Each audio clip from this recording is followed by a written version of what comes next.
वफाकी हुकूमत के मुलाजमीन, मुसल्लह अफवाज और पेंशनर्स के लिए बजट 2026-27 से रिलीफ पैकेज, नए पे स्केल्स 2026 मुतारिफ करवाए जाएंगे।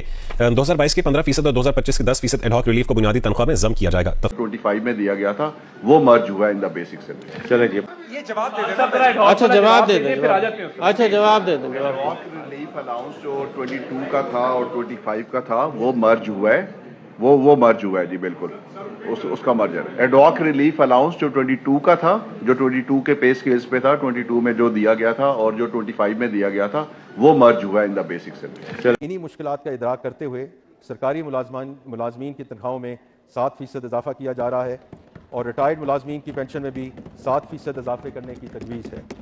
इसी तरह कम से कम तनख्वाह जो मिनिमम वेज में 10% इजाफा करने की तजवीज़ है।